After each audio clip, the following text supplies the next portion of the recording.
أما بعد فأعوذ بالله السميع العليم من الشيطان الرجيم بسم الله الرحمن الرحيم يا أيها الناس اعبدوا ربكم الذي خلقكم والذين من قبلكم لعلكم تتقون. دوہرا لیں یا ایھا الناس اعبدوا ربكم الذي خلقكم والذين من قبلكم لعلكم تتقون. ترجمہ یا ایھا الناس اے لوگو، یا کا معنی بھی ہے اے اور ایھا کا معنی بھی ہے اے، دونوں ہی آواز دینے کے لیے استعمال ہوتے ہیں.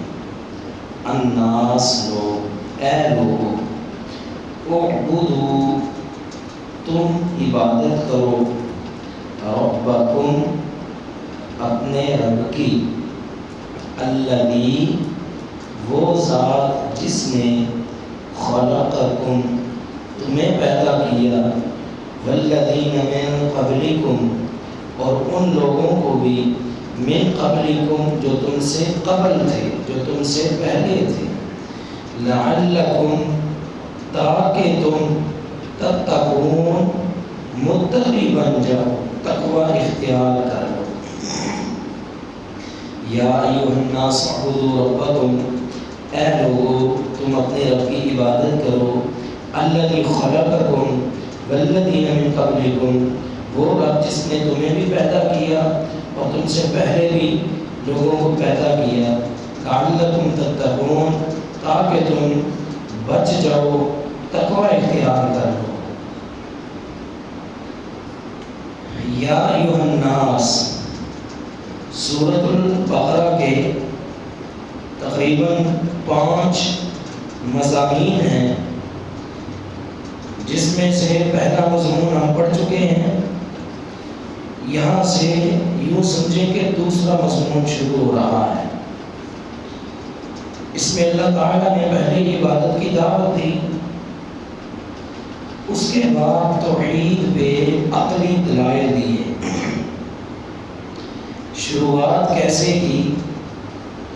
یا ایھا الناس، یا یہ بھی حرف ندا ہے. حرف ندا کہتے ہیں اس حرف کو جس سے کسی کو آواز دی جائے، ندا دی جائے. ایھا یہ بھی حرف ندا ہے، اس کے ساتھ بھی آواز دی جاتی ہے. تو آگے ہے ناس. ناس کا معنی ہے لوگ. جس کو آواز دی جا رہی ہے نا اسے عربی میں کہتے ہیں منادا. منادا جس کو آواز دی جا رہی ہے اسے منادا کہتے ہیں. یا ایھا یہ حرف ندا ہے، اس کے ساتھ آواز دینی ہے. اور عربی کا قاعدہ ہے کہ جب منادا معرف باللام ہو، معرف باللام کا معنی ہے کہ اس کے اوپر الف لام داخل ہو اور وہ ہو بھی مفرد، اکیلا. مفرد کا معنی ہے اکیلا. تو پھر یہ دونوں حرف ندا اکٹھے آ سکتے ہیں، ورنہ بعض جگہ پہ یا اکیلا بھی آیا ہے، یا رجل، یا محمد، یا اللہ، یہ اکیلا بھی آیا ہے. ایھا الاخوہ اور میرے بھائیوں، یہاں پہ ایھا یہ علیحدہ بھی آیا ہے. یہاں پہ یہ دونوں حرف ندا ہیں آواز دینے کے لیے. توجہ کرنی ہے، دونوں حرف آواز دینے کے لیے، دونوں کا معنی ایک ہے.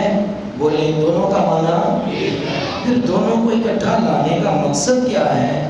مقصد یہ ہے کہ جب کسی کو بڑا ہی اہم خطاب کرنا ہو، بڑا ہی اہم کوئی بات بتانی ہو، تو اس قانون کی اہمیت، اس بات کی اہمیت کو اجاگر کرنے کے لیے بعض دفعہ یہ دونوں حرف آ جاتے ہیں.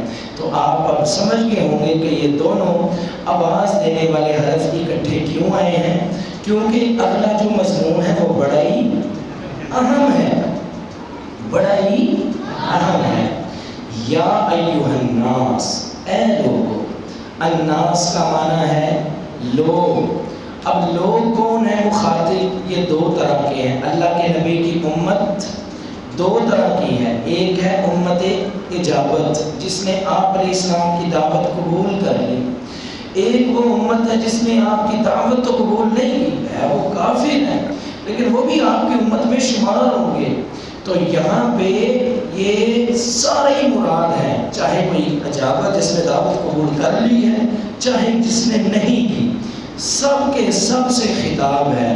یوں سمجھیں کہ ہم قربان جائیں اس لفظ پہ، یہ اللہ کے نبی علیہ السلام کی ختم نبوت پر بھی بہت بڑی دلیل ہے۔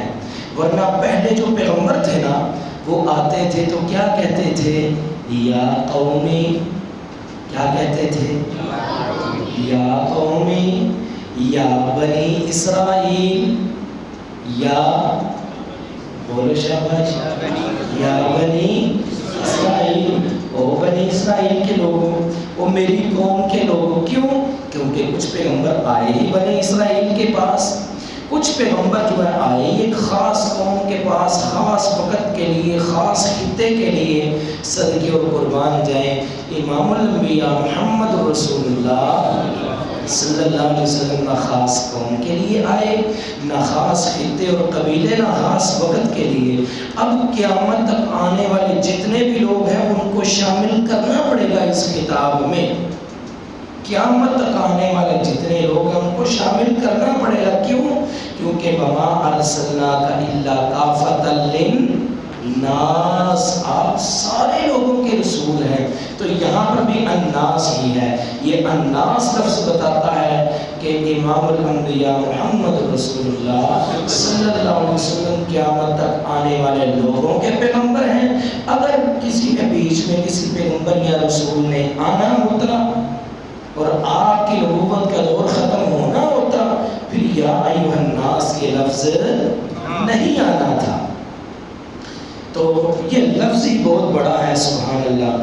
یا ایھا الناس، اے لوگو، یا ایھا الناس، اے لوگو۔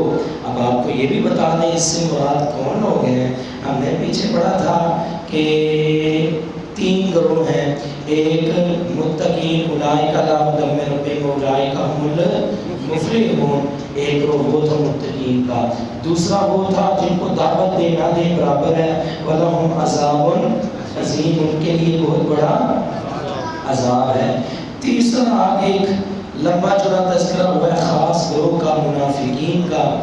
تو دوسرا اور تیسرا گروہ انجام کے اعتبار سے دونوں برابر ہیں، دونوں کا ٹھکانہ کیا ہے؟ جہنم ہے۔ تو اب دونوں کا انجام خطرناک ہے۔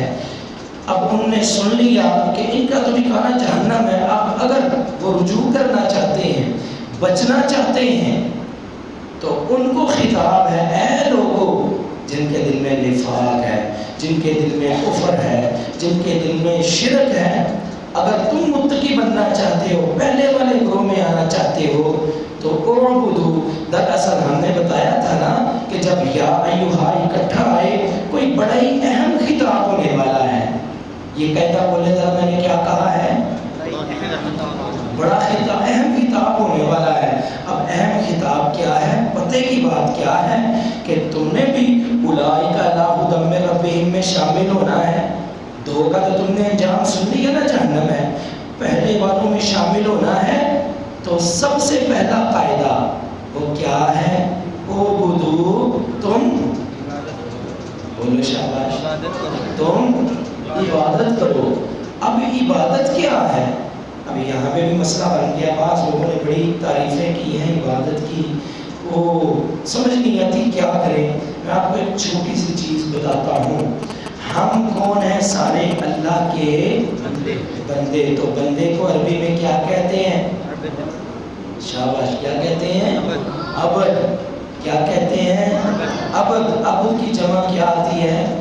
عباد. عبد کی جمع کیا آتی ہے؟ عباد. عبد. عبداللہ. عبداللہ ہے کوئی؟ عبداللہ صاحب ہیں. عبداللہ. عبداللہ کا معنی کیا ہے؟ اللہ کا بندہ. اللہ کا بندہ. یہ پہلا ترجمہ تھا، یہ پرانا ہو گیا ہے، ٹھیک ہے نا. عبد کا مطلب بندہ نہیں ہوتا، عبد کا مطلب غلام ہوتا ہے. عبد کا مطلب غلام ہوتا ہے. عربی میں پڑھتے ہیں، حدیثوں میں بھی یہ لفظ استعمال ہوا ہے.